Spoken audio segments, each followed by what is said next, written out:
Hello everyone, this is doctor Mohita. నేను recently ఏవి post చేయలేదు యూట్యూబ్లో. ఒకటి విపాసన మెడిటేషన్ వెళ్ళానని పోస్ట్ చేశాను కదా, అది ఎక్స్పీరియన్స్ ఎలా ఉంది అని చెప్పేసి ఈ వీడియోలో పోస్ట్ చేస్తున్నాను. వెంటనే పోస్ట్ చేయలేదు బికాజ్ ఆ చేంజెస్ ఏమున్నాయి తెలుసుకోవడానికి నాకు ఇంకా ఒక 3 months పట్టింది. సో దట్ నేను విపాసన వెళ్ళినప్పుడు అంటే ఎప్పుడు సెకండ్ ప్రెగ్నెన్సీలో ఏప్రిల్ 2 వెళ్ళానన్నమాట. ఎందుకు చేశానంటే ఒక ఎక్స్పీరియన్స్ కోసం ఎలా ఉంటుంది అని చెప్పే దానికోసం చేశాను. నాకు రెఫర్ చేసినది ఎవరు అని అంటే, నేను ఆల్రెడీ షార్ట్స్లో పెట్టాను. మా ఆయన చెప్పినందుకు ఇలా ఉంటుంది ఇలా అంతా అని. మరి ఒకటి, తనలో వచ్చిన చేంజెస్ ఎలా వచ్చాయి అనే, నిజంగానే దాని నుండే వచ్చాయా లేకపోతే ఎలాగా అనే దీనికి నేను వెళ్ళానన్నమాట హస్బెండ్ మూలాన. నేను వెళ్ళినది ఎక్కడ అంటే నియర్ టు బెంగళూరు, దమ్మపప్పుల అని. ఫస్ట్ ఎంటర్ అవగానే అంటే ఒక్కతే వెళ్ళాను. ప్రెగ్నెన్సీ 6th ఎండింగ్లో ఉన్నానన్నమాట, 6th month. మాఖలి దగ్గర నుండి దమ్మపాపుల దగ్గర దమ్మపాపులకి ఎంటర్ అయిన వెంటనే అక్కడ చాలామంది ఉన్నారు. సో దట్ నేను అక్కడ అడిగేసి, 2 ఉన్నాయి అక్కడ, అంటే ఫీమేల్ ఉంది, ఫీమేల్స్కు అండ్ మేల్స్కు. ఫస్ట్ ఎంటర్ అవగానే మేల్స్దే ఉంటుంది. సో దట్ ఫీమేల్స్ ఎక్కడ అని చెప్పేసి అడిగేసి వెళ్ళాను. మీరు చూస్తున్నారు ఇదే ఫీమేల్ రెసిడెంట్స్ దగ్గర వెళ్ళండి అంటే అక్కడికి వెళ్ళాను అనమాట. ఫస్ట్ డే కొన్ని ప్రొసీజర్స్ ఉంటాయన్నమాట. అంటే ఏవేవో రిజిస్ట్రేషను, ఏంటి కన్సర్న్స్ ఏమైనా ఉన్నాయా, హెల్త్ ఇష్యూస్ ఏమైనా ఉన్నాయా, ఎక్కడి నుంచి వచ్చారు, ఫొటోస్, మళ్ళీ ఒక పర్సనల్ ఐడి, అలా వాళ్ళకు ఒక సమ్ రూల్స్ ఉంటాయి, అవన్నీ కంప్లీట్ చేయాలి. ఆ ప్రొసీజర్ రిజిస్ట్రేషన్ అయిన తర్వాత రూమ్ కీస్ అవి ఏమైనా మర్చిపోయినా కూడా కొన్ని అయితే ప్రొవైడ్ చేస్తారు వాళ్ళ సైడ్ నుండి. కొన్ని ఏమైనా మర్చిపోయి ఉంటే, లేదు అంటే మనమే తీసుకొని వెళ్ళి ఉండాలి. వాళ్ళు ముందే ప్రియర్గా 2-3 times మెసేజ్ కానీ మెయిల్ 2 వస్తాయి, అండ్ కాల్ కూడా వస్తుంది, ఇవన్నీ తీసుకుని రండి కంపల్సరీ అని చెప్పి. ఒకవేళ తీసుకెళ్ళలేదు అంటే మనం సేవిక వాళ్ళను అడిగితే వాళ్ళు ప్రొవైడ్ చేస్తారు. అది కూడా ఫస్ట్ మనం ఇన్ఫామ్ చేయాలి వాళ్ళకు ఆ డే.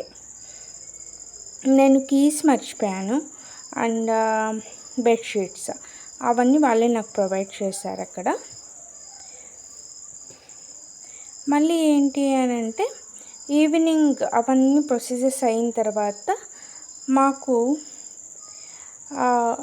ఆర్యమౌన అనే దాని గురించి చెప్పారనమాట. అంటే నోబల్ సైలెన్స్, అంటే ఎవరితో మాట్లాడకూడదు, ఎవరిని అక్కడ వచ్చి మెడిటేట్ చేయడానికి వచ్చిన వాళ్ళని చూడకూడదు, మాట్లాడకూడదు, టచ్ చేయకూడదు, ఐ కాంటాక్ట్ ఉండద్దు, ఇంకా వేరే నార్మల్గా అట్లీస్ట్ సైకిల్ ఉండద్దు, యాక్షన్స్ కానీ అలా ఏమి ఉండకూడదు. మళ్ళీ సపరేట్గా ఏదైనా మనకు శ్లోకాలు చెప్పుకోవడమో, ఇంకోటో సంథింగ్ ఏవైనా యాక్టివిటీస్ అనేది ఏవి ఉండకూడదు అనమాట. అలా సైలెంట్గా ఉండాలి. సైలెంట్గా ఉన్నాను కదా, ఎవరితో మాట్లాడడం లేదు, నేను ట్రీస్తో మాట్లాడతాను, నేను ఒకటే మాట్లాడుకుంటా, అవి కూడా నాట్ అలౌడ్. దాన్ని ఆర్యమౌన, నోబల్ సైలెన్స్ అని అంటారనమాట. అలా ఆ రోజు నుండి స్టార్ట్ అవుతుంది. ఆ రోజు నుండి ఈవినింగ్ స్టార్ట్ అయితే 1 hour ఏదో కోర్స్ ఉంటుందన్నమాట. 1 hour అంటే ఈ డే ఎలా స్టార్ట్ అవబోతుంది, మీ టుమారో మార్నింగ్ నుంచి ఏం చేస్తారు అన్న దాని గురించి ఆ రోజు నైట్ ఎక్స్ప్లెయిన్ చేస్తారనమాట. ఎందుకు వచ్చారు, ఏ పర్పస్ ఏంటి, ఇది విపాసన మెడిటేషన్ అంటే ఏంటి అన్న దాని గురించి 1 hour డిస్కషన్ ఉంటుంది. వాళ్ళు ఎక్స్ప్లెయిన్ చేస్తారనమాట ఈచ్ అండ్ ఎవ్రీథింగ్. అది 3 languagesలో. నేను వెళ్ళిన దగ్గర 3 languages అవైలబుల్ ఉన్నాయి: హిందీ, కన్నడ అండ్ ఇంగ్లీష్. నేను ఇంగ్లీష్ తీసుకుని వెళ్ళాను. అలానే 10 days ఉన్నామన్నమాట. 10 daysలో మాకు ఫస్ట్ డేనే మొబైల్స్ అనేది ఇప్పించేసుకుంటారు. ఏవైనా పర్సనల్ థింగ్స్, పర్స్ కానీ ఇంకొకటి వాల్యుబుల్ థింగ్స్ ఉన్నవి కూడా ఇప్పించేసుకుంటారనమాట. వాళ్ళు భద్రంగా పెట్టుకుని మాకు లాస్ట్ డే రిటర్న్ ఇస్తారు. మళ్ళీ ఇంకా ఏంటి అంటే ఏమైనా కొన్ని యాక్టివిటీస్ చేయొద్దు అని అన్నారు. యాక్టివిటీస్ అంటే కొంతమంది ఎక్సర్సైజ్ చేయడము, యోగా చేయడము, ఏవైనా కొన్ని డాన్స్ అలా అన్నీ చేయకుండా ఉండాలి అని ముందే చెప్తారు. ఇక్కడ మీరు చూస్తున్నది ఫీమేల్ రెసిడెన్స్ అన్నమాట. అంటే ఇక్కడ ఓన్లీ ఫీమేల్స్ మాత్రమే అలౌడ్. అందులోనూ ఒక్కొక్క రూమ్లో 2 మెంబర్స్ ఉంటారనమాట. అందులోనూ ఎవరితో మన రూమ్మేట్తో కూడా మనం మాట్లాడకూడదు. సేమ్ ఆర్యమౌన అనేది పాటించాలి. రూమ్లో చాలా ప్రశాంతంగా ఉండేది. అన్ని ఫెసిలిటీస్ చాలా బాగున్నాయి అక్కడ. వాటర్ ఫెసిలిటీ, తాగడానికి హాట్ వాటర్ ఫెసిలిటీ కూడా మాకు ప్రొవైడ్ చేశారు. అక్కడ ఉండింది ముందే. దమ్మపాపుల అనేది కొంచెం బెంగళూరు నియర్ ఉంది కాబట్టి అక్కడ కొంచెం ఫండ్స్ దీంట్లో కూడా చాలా మంచిగా ఉంది. బికాజ్ అది ఒక ఇన్స్టిట్యూట్, రీసెర్చ్ ఇన్స్టిట్యూట్ కాబట్టి. ఫస్ట్ డే ఎలా స్టార్ట్ అయింది అని అంటే సేవ చేసే వాళ్ళకి సపరేట్ రూమ్ ఉంటుంది. ఇక్కడ చూసుకున్నట్టయితే మీరు ఆల్రెడీ చూసింటారు. టీచర్స్కు సపరేట్ రూము, మళ్ళీ సేవిక వాళ్ళకు సపరేట్ రూమ్ ఉంటుంది. మాకు సపరేట్ రూమ్స్ ఉంటాయి అన్నమాట. Daily morning like after breakfast 6:30, 7 తర్వాత 7కు టీచర్స్తో సపరేట్ ఇంటర్వ్యూస్ అన్నది ఉండేదన్నమాట ప్రతి ఒక్కరికి. 8 వరకు అంటే ఇంటర్వ్యూస్ అని అంటే మనకు ఆ రోజు ఏమేమి చేసాము, నెక్స్ట్ ముందు రోజు చేసిన ఎక్స్పీరియన్సెస్ ఏమైనా ఫేస్ చేస్తున్నామా, ఏమైనా ఉన్నాయా అన్నది మనము టీచర్స్తో మనం చెప్పాలి. ఇది మెయిన్ ఇదన్నమాట ఇంటర్వ్యూ. టీచర్స్తో ఏమైనా కన్సర్న్స్ ఉన్నా కూడా, మాకు ఏమైనా కావాలన్నా కూడా టీచర్స్తో పర్మిషన్ తీసుకుంటే వాళ్ళు మేనేజ్మెంట్కి తెలియజేస్తారు. వాళ్ళు మనకు ప్రొవైడ్ చేస్తారు అవి ఏమైనా కావాలి అంటే. ఎన్విరాన్మెంట్ అనేది ఉంది. అంటే అక్కడ కొంచెం ప్రతి ఒక్కటి ఊరికి దూరంగా ఉంటుంది. లైక్ పొలాలు అవన్నీ బాగున్నాయి. అందులోని చాలా పక్షులు వచ్చేది, పీకాక్స్ అరుపులు వినే ఉంటారు. అలా చాలా బాగుండేది అక్కడ. ఈవినింగ్ టైమ్స్ ఒక ప్లేస్లో నేను ఒకే ప్లేసే ఎప్పుడు చూస్ చేసుకుని అక్కడే కూర్చునేదాన్ని. బాగుండేది. ఇంకోటి మీరు చూసారు కదా, అదే డైనింగ్ హాల్. ఆ డైనింగ్ హాల్లో ఫస్ట్ డేనే ఒక నంబర్ ఇచ్చింటారు. ఆ నంబర్లోనే చైర్ తీసుకుని కూర్చోవాలి, అక్కడే కూర్చోవాలి. ఇంకా వేరే వాళ్ళ చైర్స్ కూడా ముట్టకూడదు. మన ప్లేట్స్ మనమే కడుక్కొని మనం తుడిచేసి మనమే అక్కడ రిటర్న్ ఇచ్చేసేయాలన్నమాట. ఎవరిని చూసి తినడము అవన్నీ లేదు. మనకేం పెట్టుకున్నామో అది తినాలి, మనం రావాలన్నమాట. ఫుడ్ అనేది చాలా బాగుండేది.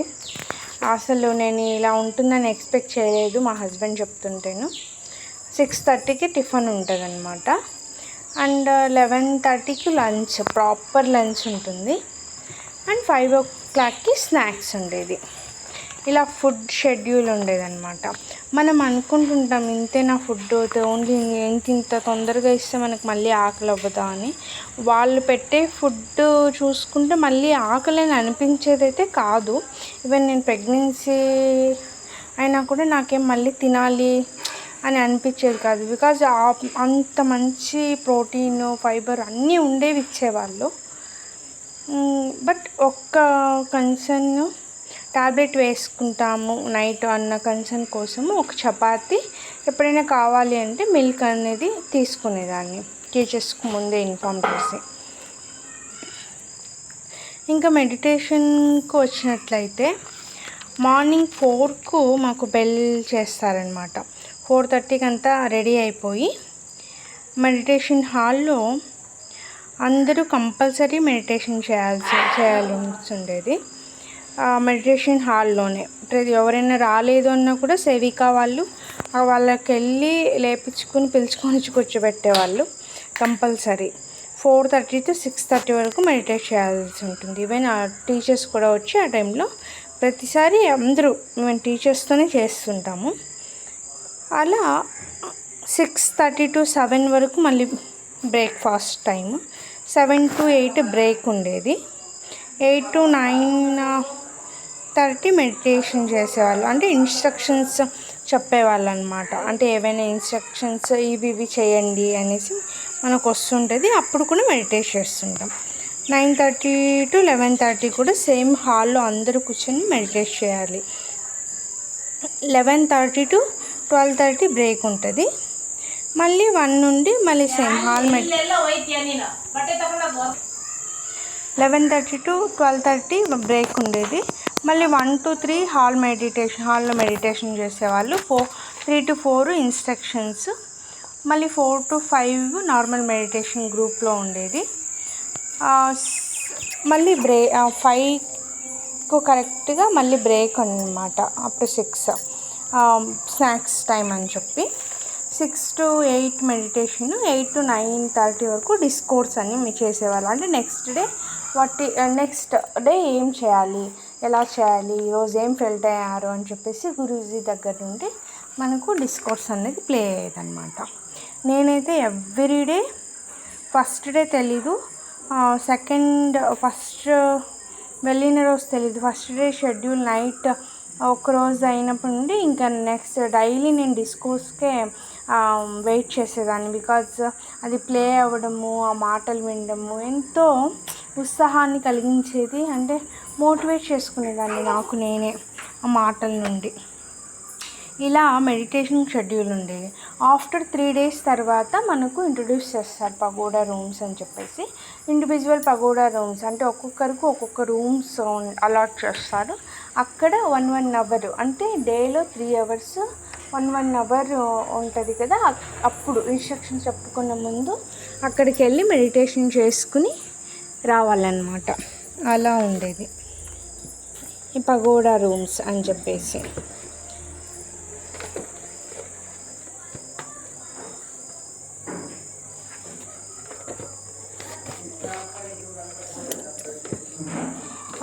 నాకైతే ఈ విపాసన మెడిటేషన్కి వెళ్ళిన తర్వాత చాలా చేంజెస్ అనేది చూశాను.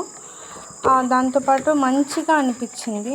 ఆ 10 daysలో 7th day నాకు కొంచెం హెల్త్ ఇష్యూస్ వచ్చాయి. అంటే మోషన్స్ ఎక్కువ అయిపోవడము, అట్ ఎ టైము కంటిన్యూస్లీ అసలు తట్టుకోలేకుండా అయిపోవడము. బట్ ఇన్ఫామ్ చేయాలి, టీచర్కు ఇన్ఫామ్ చేశాను. అప్పుడు కొంచెం, ఎందుకంటే సెకండ్ ప్రెగ్నెన్సీ కదా, ఫస్ట్ బేబీ చాలా బాగా గుర్తొచ్చింది.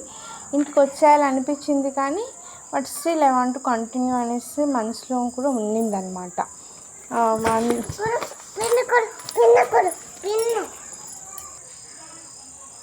ఇలా మోషన్స్ అవుతుందని ఇన్ఫామ్ చేయగానే టాబ్లెట్స్ ఏం వాడద్దు, ఇంకొంతసేపు చూడు, ఎక్కువ వాటరీ టైప్ అవుతుంది అంటే then you can take tablet అని వాళ్ళు చెప్పారు.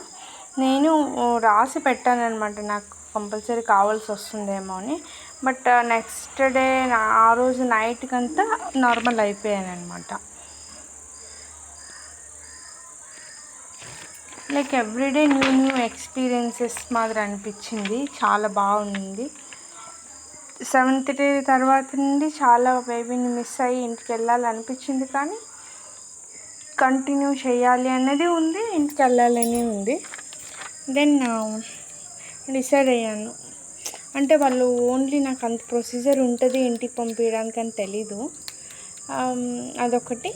ఇంకోటి ఏంటి అంటే ఇంకా 3 days కదా, 3 daysకి మనం వెళ్ళిపోవడం ఎందుకు అని చెప్పేసి కొంతమందిని చూసి మోటివేట్ తెచ్చుకుని అక్కడే ఉన్నాను అనమాట. బట్ నాకు ఆ 3 days చాలా బాగా అనిపించింది. ఎప్పుడు వెళ్ళాలి అనిపించి మళ్ళీ అక్కడ ఉన్నాను, నాకు అప్పుడే బాగా అనిపించింది. చాలా నేర్చుకున్న. లాస్ట్ డే అయితే అందరూ మాట్లాడారు. చాలా బిజీ అయిపోయింది, మాట్లాడడానికే కాలేదు. అంటే మాట్లాడడానికి షివరింగ్ అవుతున్నాను, కాలేదు, ఎక్కువ మాట్లాడలేకపోతున్నా, పెయిన్ వస్తుంది నోరు, అలా అనిపించింది. బట్ సైలెంట్గా ఉండిందనమాట. ఇంటికి వచ్చాక కూడా అంత మాట్లాడాలి అని అనిపించలేదు, ఓన్లీ ఎక్స్ప్లెయిన్ చేసాను తప్పించి అంత అనిపించలేదన్నమాట. ఇంకోటి సెల్ లేకుండానే చాలా బాగా అనిపించింది నాకు. ఇంకా కొన్ని విషయాలు చాలా కావాలి కావాలి అని ఉండింది. అవన్నీ కొన్ని తగ్గాయి అని నాకు అనిపిస్తుంది. ఎవరైనా చెప్తేనే ఇంకా తెలుస్తుందేమో తెలీదు మా ఇంట్లో వాళ్ళు. నాకైతే కొన్ని అవి తగ్గాయి. కొంచెం కొన్ని దానికి తొందరగా రియాక్ట్ అయ్యి రెస్పాండ్ అవుతున్నాను రియాక్ట్ అవ్వకుండా. అలా కొన్ని ఇంకా చాలా day on day basis practice చేసి ఎందుకంటే ఇద్దరు చేయాలి అని ప్లాన్. ఇద్దరు చేసి మంచిగా ఒక లైఫ్ని లీడ్ చేయాలన్నది నాకు అనిపిస్తున్నది. అయితే మీకు ఏమైనా విపాసనకి వెళ్ళాలి, ఎక్స్పీరియన్స్ చేయాలి, ఎలా ఉంటుంది ఏంటి అన్నది ఏమైనా ఉంటే కమెంట్లో పెట్టండి. నేను definitely I will reach out to you. ఎలా అప్లై చేసుకోవాలి ఏంటి అని చెప్పేసి. Thank you.